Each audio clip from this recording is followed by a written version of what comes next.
Hi! இன்றைக்கி வந்து நம்ம ஒரு ஸ்மெட்ச் ப்ரூஃப் மேக்கப் தாங்க பார்க்க போகிறோம்.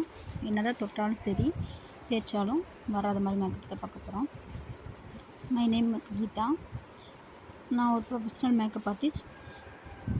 நம்ம என்ன ப்ராடக்ட் வச்சு எப்படிலாம் டெக்னிக் பண்ணி நம்ம காஸ்ட்லி ப்ராடக்ட் ரொம்ப லோ காஸ்ட் ப்ராடக்ட் அதெல்லாம் முக்கியம் இல்லை.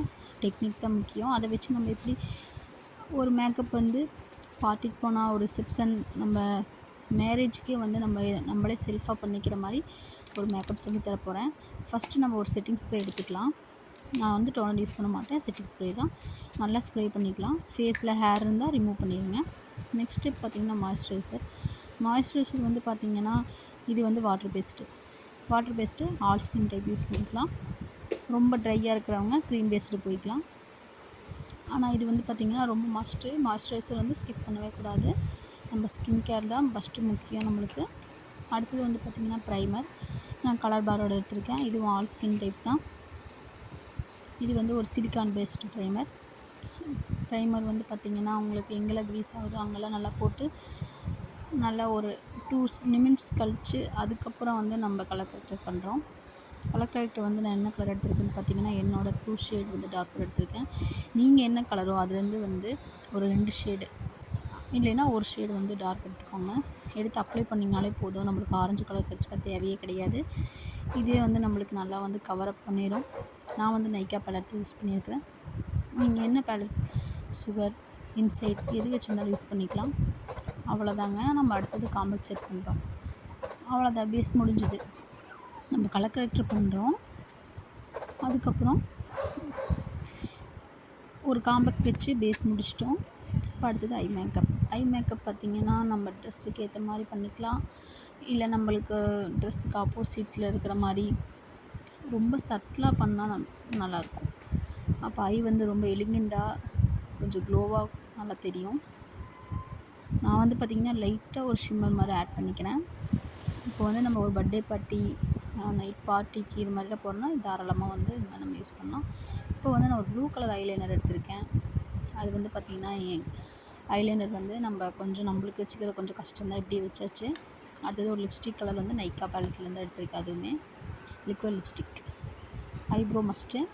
நீங்கள் என்ன தான் மேக்கப் பண்ணாலுமே நம்ம ஐப்ரோ வந்து கரெக்டாக வரைஞ்சி இல்லை இருக்கிற ஐப்ரோ வந்து லைட்டாக, நான் ரொம்ப பெருசாக பண்ணல, ஆல்ரெடி எனக்கு ஐப்ரோ திக்காக இருக்கிறதுனால லைட்டாக பண்ணிவிட்டு கோம் பண்ணிக்கிறேன்.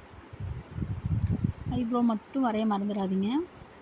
இருக்கிற ஐப்ரோ வந்து என்கன்ஸால் பண்ணி காமிக்கணும். இது நான் வச்சுருக்கிறது மார்ஸோடது. செல்ஃபுக்கு இது போதுங்க, இது யூஸ் பண்ணிக்கலாம். நீங்கள் பேஸ் வந்து இப்போ நான் உங்கள்கிட்ட காமிச்சது மட்டும்தான். நான் வேறு எதுவுமே வந்து வீடியோவில் ஆட்லாம் பண்ணவே இல்லை. எக்ஸ்ட்ரா எதுவுமே நான் போடல. காஜல் வந்து பார்த்திங்கன்னா நான் லாக்மி தான். இது வந்து ஒரு ஸ்ட்ரோக் போதும். நல்லா வந்து பார்த்திங்கன்னா பிக்மெண்ட்டாக இருக்கும். இப்போ நான் பண்ணுற பாருங்கள், ஒரே இதில் வந்து நல்லா பிக்மெண்ட்டாக தெரியும் உங்களுக்கு. இந்த காஜல் மஸ்ட்டு உங்களுக்கு ரொம்ப நேரம் நிற்கும். அது இல்லாமல் உங்களுக்கு சப்போஸ் உங்களுக்கு கண்ணிலேருந்து ரொம்ப தண்ணிலாம் வருது, இரிட்டேஷன் ஆகிற மாதிரிலாம் இருக்கும் அப்படின்னா இது தாராளமாக எல்லாருமே யூஸ் பண்ணலாம். இது யாருக்கும் இரிட்டேஷன் ஆகாது. ஒருத்தருக்கு அலர்ஜி ஆகும், அவங்க எல்லாருமே யூஸ் பண்ணலாம். உங்களுக்கு வேறு எதாவது மேக்கப் இன்னும் வேணும், வாட்டர் ப்ரூஃப் மேக்கப் வேணும், இல்லை க்ளாஸி மாதிரி வேணும்னாலும் சொல்லுங்கள், நான் பண்ணி காமிக்கிறேன். இப்போ பாருங்கள், நான் எதுவுமே பண்ணல. ஆனால் வந்து ஃபேஸில் வந்து இப்போ நான் ஒரு டிஷ்யூ மட்டும்தான் வச்சு காமிக்கிறேன் உங்களுக்கு.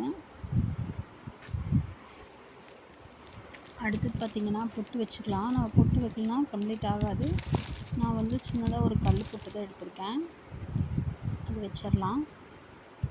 அவ்வளோதான், நம்ம மேக்கப் வந்து கம்ப்ளீட் ஆயிடுச்சு. இது வந்து சாரீ நம்ம குர்த்தீஸ் இதெல்லாம் போடுறோன்னா நம்ம ட்ரெடிஷ்னலாக போகிற மாதிரி இருந்தாலும் பண்ணிக்கலாம். நான் வந்து ஹைலைட்டர்லாம் எதுவுமே யூஸ் பண்ணல, அதெல்லாம் நம்மளுக்கு ரொம்ப ஓவர்டூவாக போயிடும். இப்போ வந்து நம்ம வந்து இது காலேஜுக்கெலாம் கூட போட்டுக்கலாம், ஒன்றும் பிரச்சனை இல்லை. ரொம்ப ரெகுலராக போகிற சிம்பிள் மேக்கப் இது. கொஞ்சம் செட்டிங் ஸ்ப்ரே மட்டும் அடிச்சிட்டேன், அவ்வளோதான். ஒரு செட்டிங் ஸ்ப்ரே அடித்து 5 மினிட்ஸ் கழித்து இப்போ நம்ம டிஷ்யூ வச்சு பார்க்க போகிறோம். இப்போ ப்ளைன் டிஷ்யூ, இதில் எதுவுமே இல்லை. இப்போ பாருங்கள், நம்ம எதுவுமே பண்ணல, கன்சீல் பண்ணி காம்பேக்ட் வச்சுருக்கோம். அங்கே பாருங்கள் மேக்கப் பாரில் பேஸு பாருங்கள் வரல. இப்போ நம்ம கன்சீல் பண்ண ப்ராடக்ட்டு காம்பேக்ட் எல்லாம் அதில் தான் இருக்குது. ஆனால் பார்த்திங்கன்னா எதுவுமே நம்ம கையில் வரலைங்க. பாருங்கள், எல்லாமே டெக்னிக் தான். இதே கன்சீலர் நைக்கா தான் வைக்கணும்னு இல்லை, நீங்கள் என்ன கன்சீலர் வேணால் வைக்கலாம். இல்லை ரொம்ப காஸ்ட்லி கன்சீலர் வச்சிங்கனாலுமே இந்த பேஸ் ஃப்ளாலெஸ்ஸாக தெரியும், அவ்வளோதான். உங்களுக்கு வேறு ஒன்றுமே இல்லை. இப்போ நான் கையிலேயே வச்சு காமிக்கிறேன் உங்களுக்கு. இங்கே பாருங்கள், வச்சு அழுத்தி தான் காமிக்கிறேன். என் கையில் எதுவுமே வரல. பேஸ் வந்து நல்லா சூப்பராக செட் ஆகிடுச்சு. இன்னும் லேட்டாக இன்னும் சூப்பராக இருக்கும். இப்போ பாருங்கள், இது நான் 1 ஹவர் கழிச்சு 1 ஹவர் கழிச்சு எடுத்தது. இது வந்து நான் என்ன ஃபில்டருமே எதுவுமே யூஸ் பண்ணல. பேஸ் வந்து நல்லா ஃப்ளாலெஸ்ஸாக அப்படியே இருக்குது. உங்களுக்கு இன்னும் நல்லா கொஞ்சம் க்ளோவாக இருக்குன்னா ஃபவுண்டேஷன் ஆட் பண்ணிக்கலாம்.